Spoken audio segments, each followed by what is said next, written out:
Welcome everyone to this new Gym webinar sponsored by Hera and Dimitra entitled Cas-CLOVER, the clean alternative to CRISPR-Cas9. I'm Jeff Bogaliskas, technical editor for Gen, and I'll be your host today for this webinar. Though many of us have been stuck indoors for several weeks now, cut off from our normal lives, most of us are still pretty aware of the potential that gene editing systems such as CRISPR-Cas9 possess for therapeutic intervention. It seems like almost every week, a new use for CRISPR appears in the literature, validating the true power of this technique. However, as with any new technology, improvements can be made to streamline the development process. In that vein, researchers have created the novel and truly dimeric Cas-CLOVER system, which differs from the traditional single-guided Cas9 and dual-guided Cas9 nickase methodologies. The Cas-CLOVER platform has some unique advantages, as it demonstrates high fidelity and efficiency with no discernible off-targeting. Let's meet our presenters for this webinar, who are going to tell us about the implementation and validation of Cas-CLOVER, as well as its use in various human and animal cell models. Dr. Setyen Jamling is the Vice President for Research and Development and Gene Editing at Hera Biolabs. Dr. Jamling will provide us with some background information on Cas-CLOVER and show some data of Cas-CLOVER efficiency on various cell types. Next, Dr. Maximilian Richter, a senior scientist for immuno-oncology at Posada Therapeutics, will tell us how the Cas-CLOVER system is used in the generation of healthy, donor-derived allogeneic CAR T cells, while overcoming consistency and variability challenges known to plague the scale-up of this therapeutic model. But before we begin, I want to remind the audience to stick around for the Q&A session that will begin right after the last talk. Don't be shy. Send in any question you might have for our panelists. It's really easy. All you need to do is click the Ask a Question tab on the right-hand side of your screen, type in your question, and hit Submit. We'll try to get to as many questions that we can. Okay, with all that said, I'm now going to pass the presentation over to Dr. Jamling.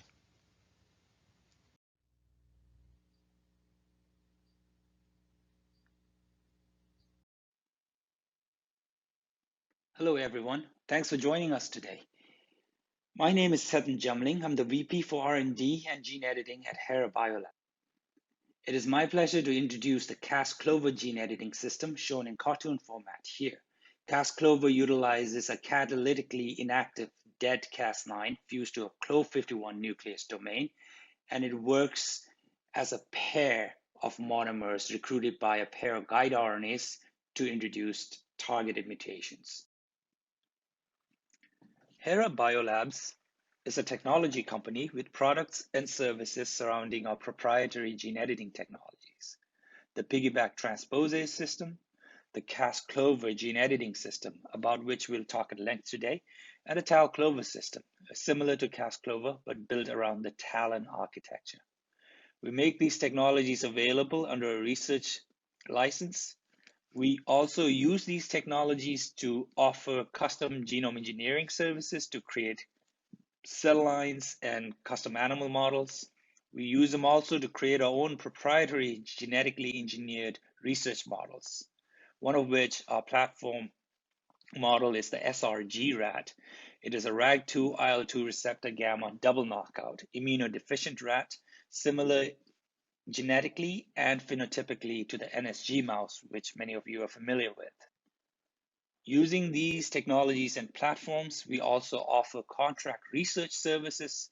Again, as I mentioned, the oncorat being immunodeficient is highly amenable for human xenograft studies. So we do a lot of preclinical oncology studies, drug efficacy work, and model characterization, validation, and such. To understand Cas-CLOVER, I'd like to show you a cartoon depiction of how this system works. Shown at the bottom here is the presumptive genomic target locus. And as with any other gene editing tool, we start by introducing our reagents into the cell. Here, we are transfecting the Cas-CLOVER mRNA along with a pair of guide RNAs to guide it to the cell, to the target locus. Once introduced into the cells, The mRNA gets expressed into Cas-CLOVER proteins, which then complex with the guide RNAs.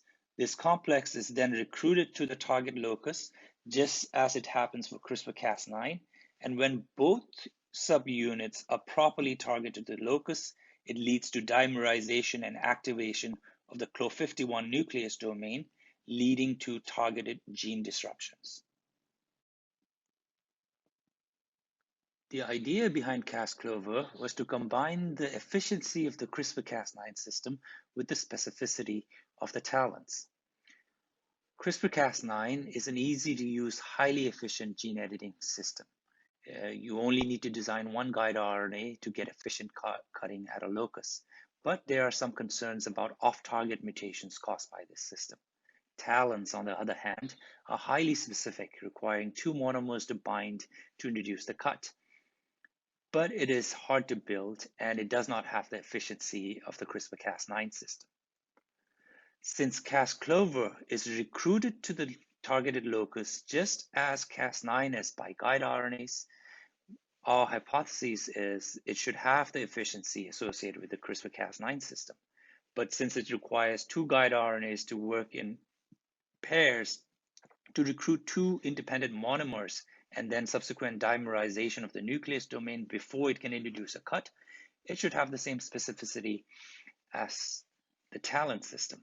And today I'll share some data with you to support both these hypotheses. We started by testing various fusions and guide RNA orientations using a dual reporter assay. The dual reporter plasmid has a constitutively active RFP fused to a GFP that is out of frame and off. Between these two reporters, we clone in our targeted locus. So in its native format, the RFP is on and the GFP is off. If Cas-CLOVER correctly targets and introduces a cut in the targeting locus, we would expect microhomology repair to put the GFP in frame with the RFP, thereby turning it on. So without cutting, RFP is on, GFP is off. With targeted cutting, RFP and GFP is on. So with this, here, I'm showing what we settled on after various different testings. And the way Cas-CLOVER works best is if the two guide RNAs are oriented in the PAMS out format. Here's the left guide RNA PAM, and here's the right guide RNA PAM side, flanking the two guide RNAs that way. And the distance between these two guide RNAs, the gap, it works, we tested between 14 to 40 nucleotide gap, and shown below is the cutting efficiency we saw by this assay on a plasmid. So Cas-CLOVER works in this format over a wide range of gap distance, anywhere between 15, 16 nucleotides to about 30, 31 nucleotides there. You get efficient cutting. We settled ultimately on a gap distance of 16 to 20 nucleotides for two reasons. One, as you can see, that's the region we see the best efficiency of cutting. And two, because using this gap distance allows us to take advantage of all the guide RNA design platforms already available and that you are already using. This gap distance works well with all the paired nickase guide RNA design platforms. So any pair that you design using those platforms fits in seamlessly with the Cas-CLOVER technology. Following the plasmid reporter assay, the next step was to test Cas-CLOVER for targeting genomic DNA. Working with our sister company, Poseida Therapeutics, Cas-CLOVER was used to target surface marker genes in human T cells, and the results assessed by flow cytometry. Starting from the left, mock transfected control cells all display T cell receptor alpha fine. Both the left and the right guide RNAs are efficient at recruiting Cas9 to the locus, leading to TCR alpha disruption. When you introduce the left and the right by themselves, single guide RNAs with Cas-CLOVER, we get no disruption of the receptor expression comparable to a negative control. But when you introduce both guide RNAs as a pair with Cas-CLOVER, now you get efficient disruption of the TCR alpha expression that's comparable to the results we see here for CRISPR-Cas9. Same data is shown in graphical format here for TCR alpha. We also checked various other surface receptor genes and shown here, such as beta-2M, and the results were similar across the board, where Cas-CLOVER requires both the guide RNAs to be efficient at disrupting expression. So this supports our first hypothesis that Cas-CLOVER efficiency is comparable to CRISPR-Cas9 system. Next then was to test our second hypothesis that Cas-CLOVER should have little to no off-target activity. Shown along the bottom here is all the different ways we could think of that Cas-CLOVER might produce an off-target effect. Either the left guide RNA by itself binds an off-target site, thereby recruiting the whole complex to introduce a cut site there. Same case for the right guide RNA, where the right guide RNA binds an off-target site, thereby recruiting the whole complex.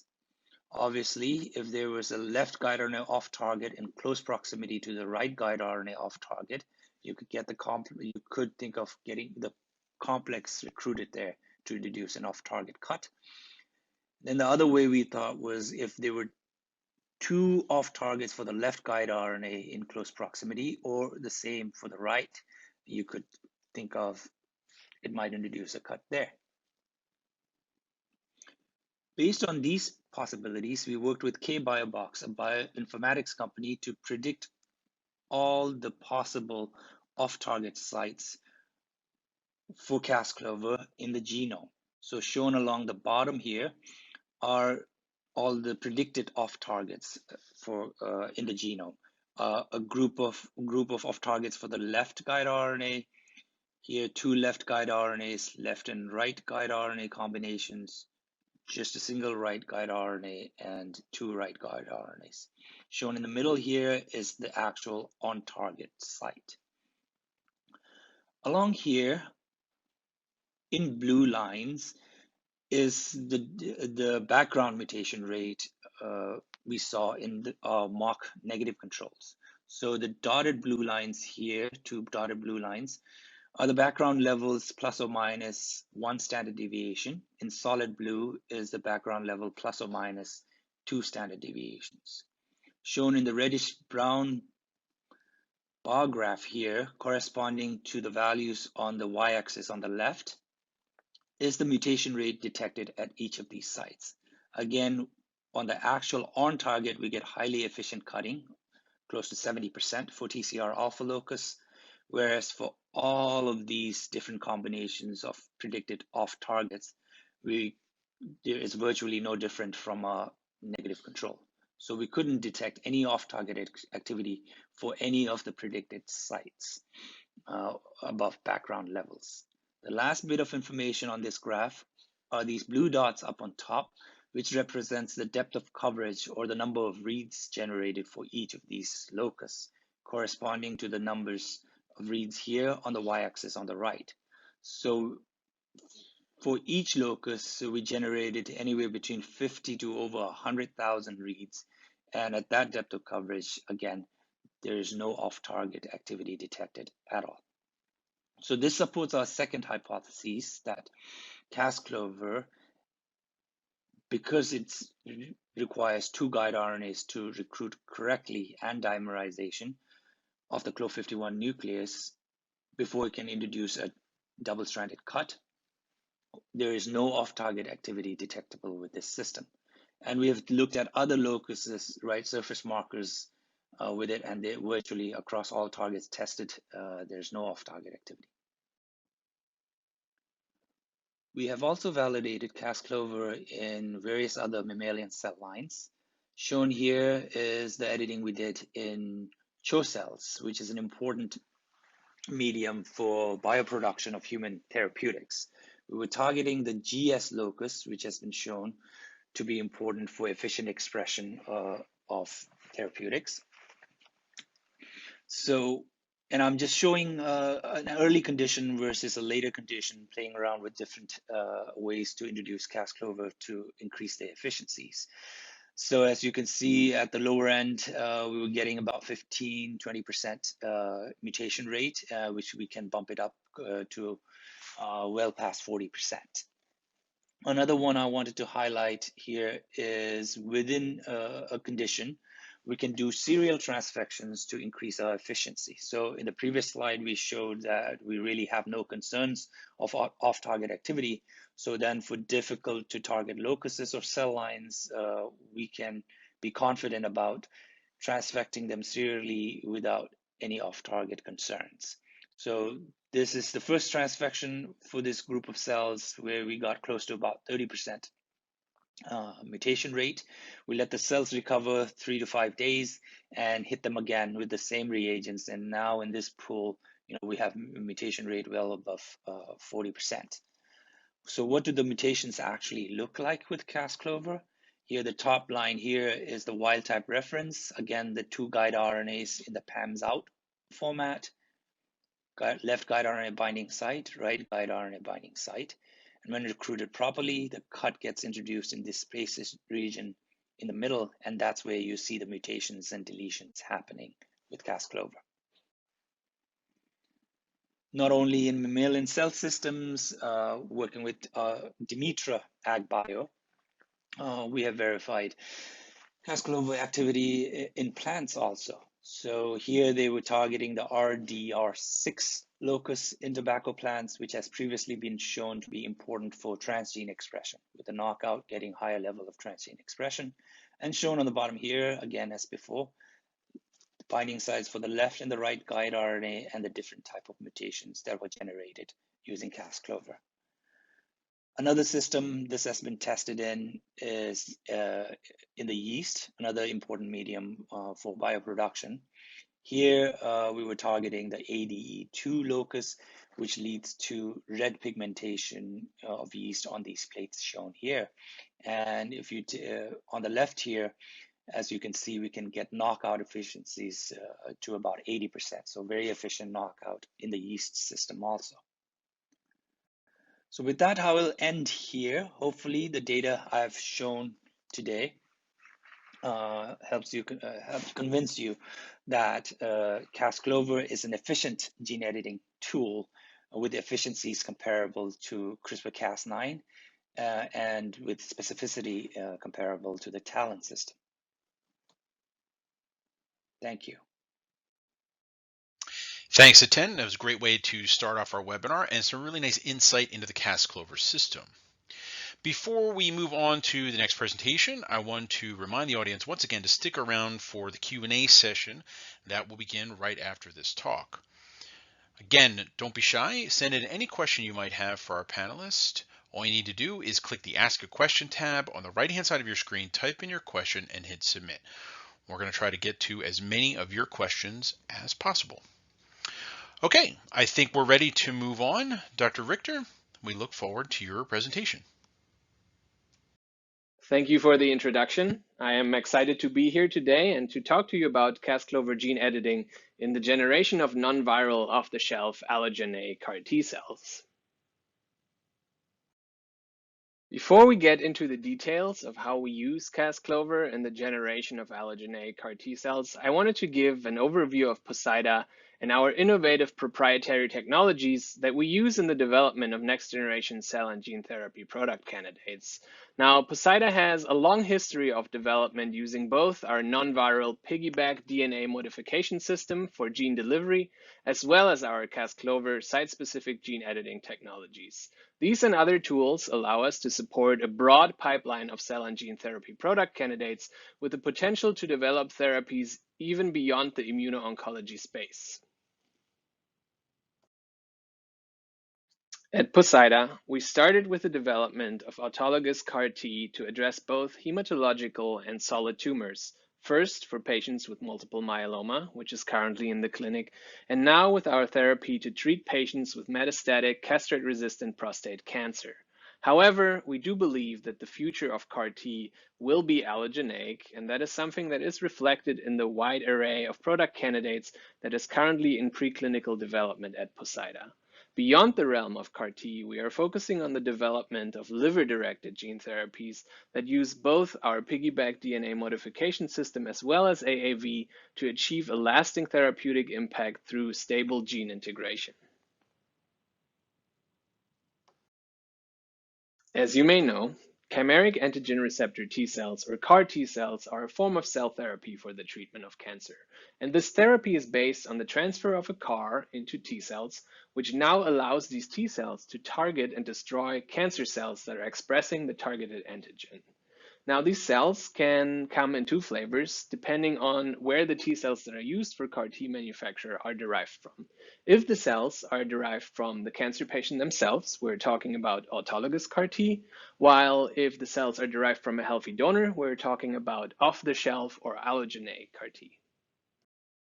However, not all CAR T products are created equally, and that is not only true for the type of target or CAR design that you're choosing to employ, it is also true for the type of T cell that is comprising your cell therapy product. Now, human T cells differentiate along a unidirectional hierarchy, and at the top of this hierarchy sit T stem cell memory cells, or TSCMs. These TSCMs are long-lived, they're self-renewing, and they have the ability to give rise to all the other T cell subsets that are further down the hierarchy. In contrast, at the bottom of the hierarchy, you can find T effector cells. These T effector cells are fully out-differentiated, and they're extremely efficient at killing the tumor, but they're very short-lived. And it is now believed that TSCMs that are on top of the hierarchy are really the type of T cell that you want to go for in cell therapy applications because they have the ability to act more like a prodrug, which means they're not incredibly efficient at killing the tumor themselves, but they're able to give rise to virtually an unlimited supply of tumor-killing T effector cells that will eradicate the tumor over time. And because of that, at Poseida, we're striving to develop cell therapy products that are comprised of a high percentage of T stem cell memory cells. At Poseida, using PBCMA-101, our autologous CAR-T product candidate for the treatment of multiple myeloma, we have learned how beneficial a TSCM phenotype in CAR-T can be. We saw that a high TSCM percentage was correlated with best patient responses in the clinic, and we saw a gradual expansion of the cell in patients, which led to significantly increased tolerability, and that led to the FDA allowing us to perform our phase 2 clinical trial in a fully outpatient setting, improving the potential for cost savings and patient access. Lastly, we believe that a TSCM phenotype will be a key to seeing CAR-T efficacy in solid tumor indications, as our product candidates have demonstrated unprecedented efficacy in a number of preclinical solid tumor models. However, since autologous CAR-T therapies are derived from patient cells, these products have a number of inherent limitations. Because most of the patients are heavily pretreated with other cancer therapies, there is a large variability in both the ability to manufacture the cell products from the patient cells, as well as in the potencies of the patient-derived cell products. In addition, these products are tailor-made for each patient, which makes them more expensive. We believe that an allogeneic CAR-T product made from healthy donor T cells will overcome these limitations. Healthy donor cells promise a higher degree of consistency both in manufacturing and in product characteristics, and generally healthy donors have a higher percentage of TSCM in the pre-manufacturing material. In the allogeneic setting, a single production run will be able to yield hundreds of patient doses, which will dramatically decrease cost, and the product will be readily available off the shelf, which improves patient access. Nevertheless, challenges need to be overcome to create a fully allogeneic CAR-T with desirable TSCM characteristics. Efficient gene editing of resting T cells will be required because the more that T cells divide outside of the body, the more they will mature and become terminally differentiated. Further, a high-fidelity gene editing tool, which minimizes the risk of unwanted off-target edits, is required to ensure patient safety. I hope that I can show you today how the Cas-CLOVER gene editing tool allows us to meet these challenges. So how do we use Cas-CLOVER to generate allogeneic CAR-T with a high percentage of TSCM? Cas-CLOVER allows us to perform efficient multiplex gene editing in resting T cells, and again, this is crucial for the preservation of the TSCM phenotype. We are targeting the T cell receptor for knockout, which will prevent the CAR-T cells from reacting against the host, causing a disease called graft versus host disease, or GVHD. Now, GVHD can be potentially fatal, and so a nearly 100% removal of the TCR in the final product is absolutely crucial. We're also targeting beta-2M, which leads to the removal of MHC class I from the cell surface and aids in the persistence of the product following administration. Cas-CLOVER gene editing, as has been shown in the previous talk, is highly specific, resulting in low to no off-target editing, yielding a final product candidate with a desirable safety profile. In addition to Cas-CLOVER gene editing, we're using a proprietary booster molecule that allows us to significantly increase the production yield of our allogeneic CAR-T cells, generating hundreds of patient doses from a single manufacturing run. Using this approach, we are able to generate an allogeneic CAR-T product candidate that is functionally equivalent or even superior to an unedited healthy donor CAR-T product. Next, let's take a look at Cas-CLOVER's exceptional specificity and why it is so important. In general, all gene editing technologies suffer from the risk of off-target editing events and the associated unwanted mutations that are being introduced into the cell's genome. In a multiplex gene editing system, in which multiple targets are edited at the same time, these mutations can come in two forms, either as a simple off-target mutation that could lead to the loss of gene expression, or in the form of translocations between two editing sites that could lead to disruption of gene regulation or induce aberrant gene expression. Now, we analyze our fully allogeneic product candidate using both an in silico approach and a so-called unbiased approach. The in silico approach has already been discussed in the previous talk, and so I will focus here on the unbiased approach that is based on the guide-seq method. To detect potential off-target sites in an unbiased fashion, the gene editing reaction is carried out in the presence of short DNA duplexes that are incorporated into sites where the DNA is broken, a subset of which may have been caused by the gene editing tool and are therefore potential off-target cut sites. These duplexes can then be used as a priming site to identify the location of duplex incorporation in the genome by a next-generation sequencing. Sites that are identified at a frequency above background or that occur in products from multiple donors are potential off-target sites, and these sites are then surveilled by a next-generation sequencing in the final product candidates.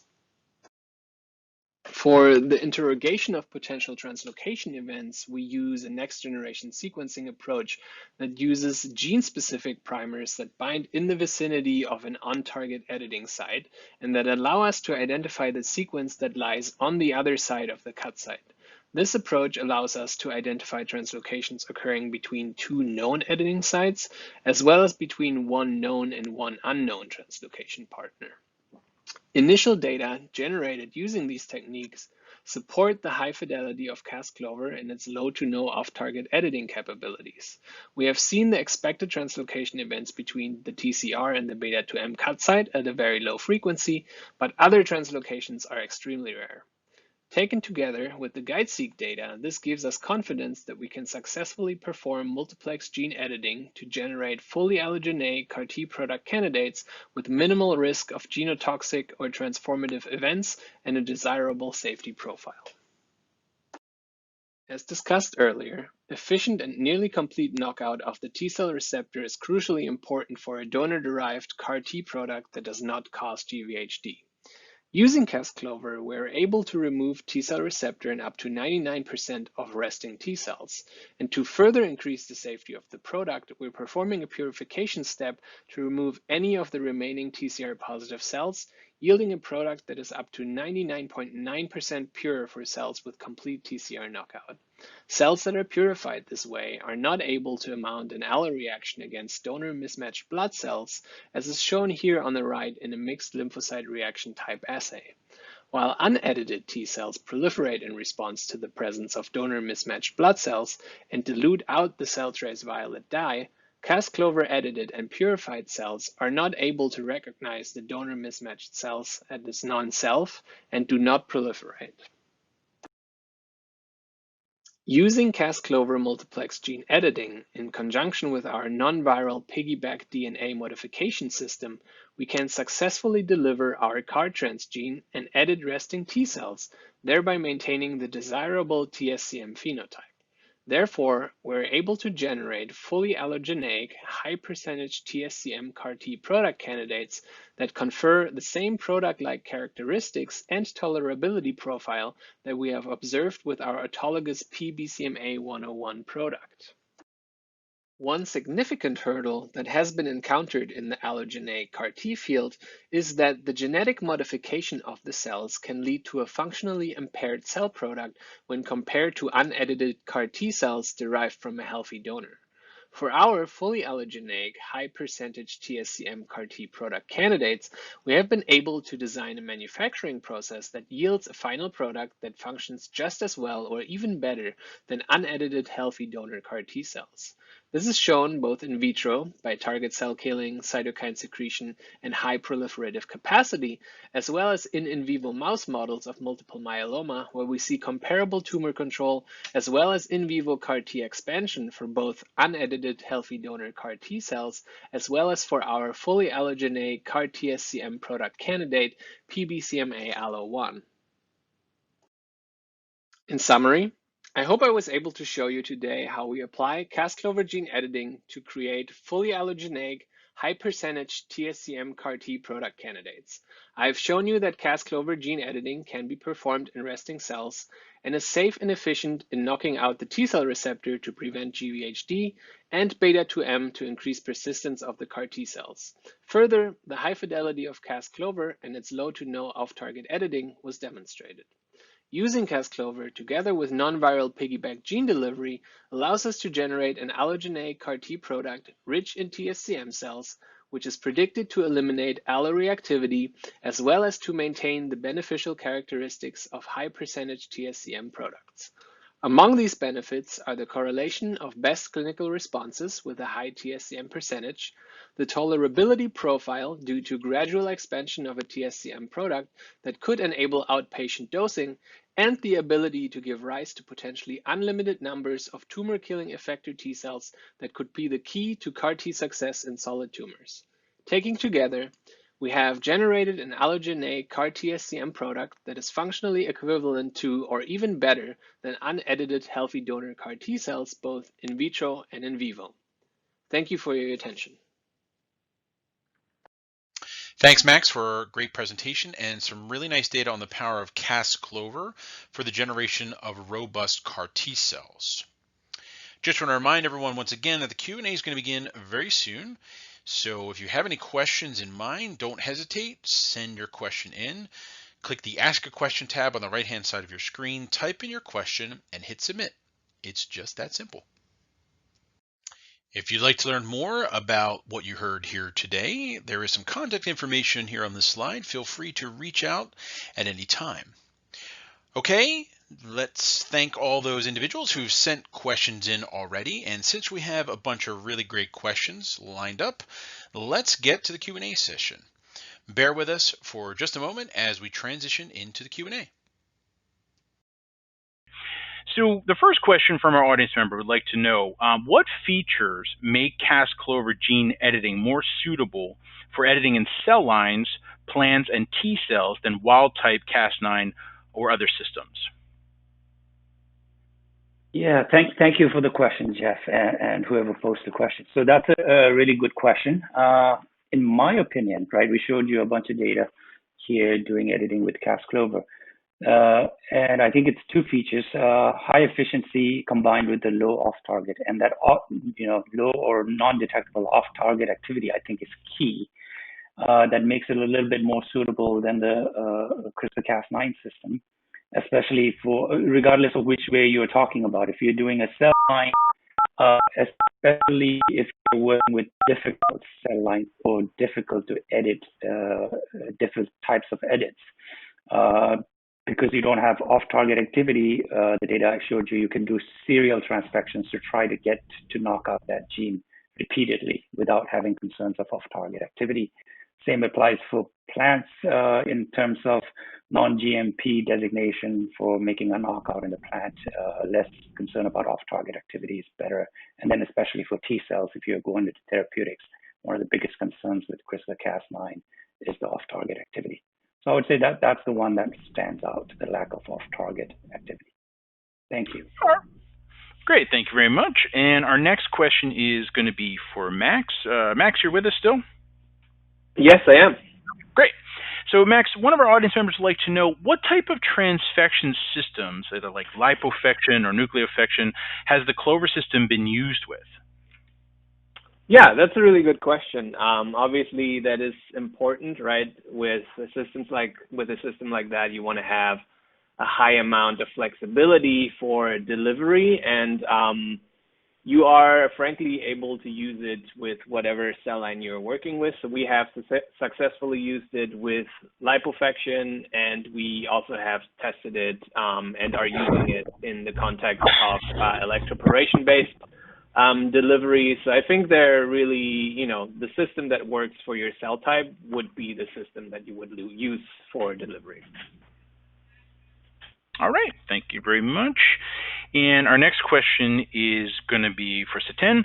Siten, the audience would like to know, is the optimal gap based on tests in animals only? And what about in plant systems such as Arabidopsis? I see. So the original testing for the gap was, yes, done in animal cells, mammalian cell lines. But because the molecular mechanism basically at the molecular level of doing the gene editing is the same for Cas-CLOVER. The data I showed for plants and as well as in yeast were all in that same format for the same gap distance, the 16 to 20 base pair that we stuck to. Okay, thank you. Max, another question for you. Did Cas-CLOVER mRNA and gRNA, genomic RNA, were they transfected at the same time or one by one? Yes, also a great question. Again, there you do have a fair amount of flexibility in what the requirements for your specific cell line or cell type are. For cell lines, we have used both delivering the Cas-CLOVER machinery mRNA first and then delivering the guide RNA at a later time point. In primary cells, we generally opt for delivering everything at the same time, and both modes are possible and require a little bit of tweaking to really work out, like what conditions work optimally for you, but both is possible. Okay, thank you. Siten, question for you. Can Cas-CLOVER be used for homology-directed repair? Oh, thanks. Yeah, wonderful question. So yes, the short answer is yes, and we have done targeted homology-directed repair in mammalian cell lines to reduce, transgenes into locuses we want to get them into, such as safe harbor sites. A little bit of pairing optimization stuff wise, there is type of the reagents. So with the homology directed repair, you will have to introduce our targeting vector as a plasmid DNA in. So a lot of the data we showed was working with mRNA for the Cas-CLOVER and guide RNAs as RNA. So making that combination, I would say the key factor there is just try to make sure your delivery of RNA with DNA together is optimal. So might have to try different delivery methods or transfection protocols to get both RNA and DNA in together.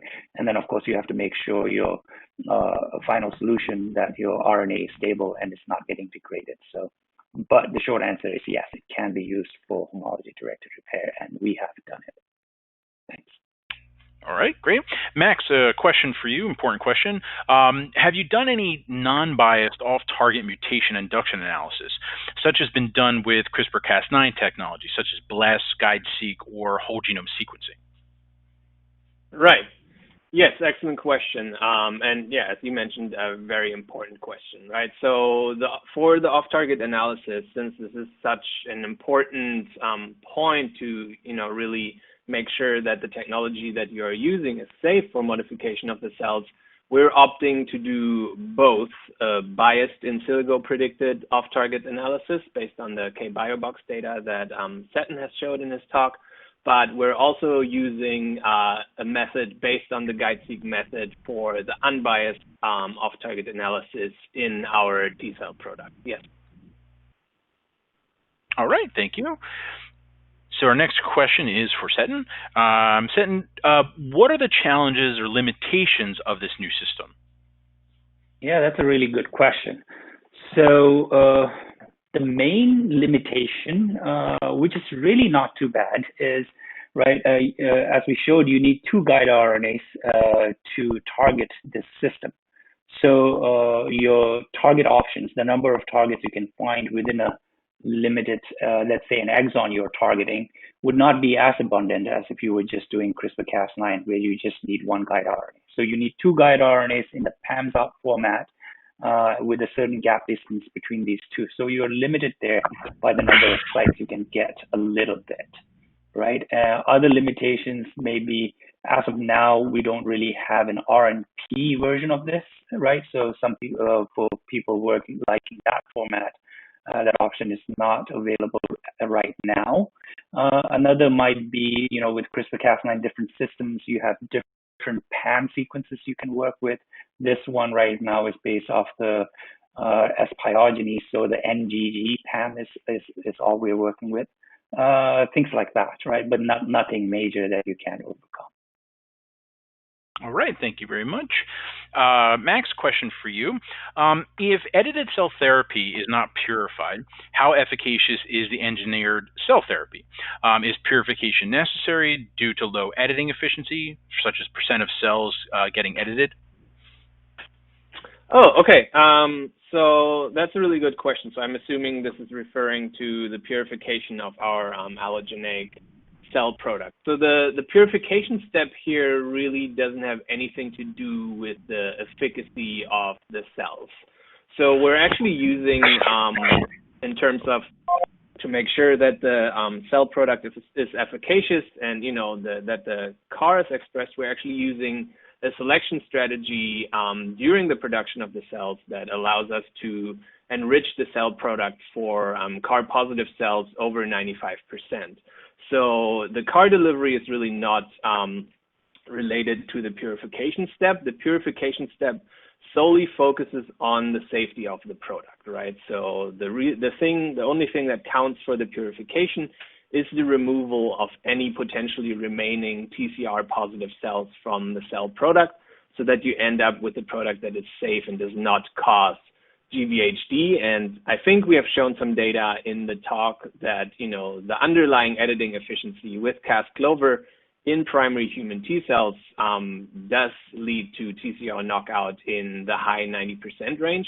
So we do not necessarily need the purification because we have a low underlying editing rate, but it's really just to, dot all the I's and cross all the T's in terms of safety and end up with a pure, safe allogeneic cell product. All right, thank you very much. And it looks like we have time for one more question, which is going to go to Seton. Seton, does Cas-CLOVER have a separate intellectual property from CRISPR-Cas9? Oh, yeah, very good question. Yes, it does. Separate from CRISPR-Cas9 issued and pending patents. And when we share the slides, on the very last slide, there the information for the 3 different companies' data that we showed and the contacts for these companies. So it has IP issued. And so basically in the field of cell and gene therapy, Poseida has the field of use rights in that field. Hera has for the preclinical development and research. And Demetra Ag Bio holds the rights in bioproduction and agricultural use. All right, thank you very much. Yeah. And with that, we've come to the end of our webinar. So I'd like to remind everyone that the webinar will be archived on our site for up to a year. That's at www.genengnews.com. So if you missed any parts of it, you can watch it again, or feel free to forward the links to any of your friends and colleagues, which we always highly recommend.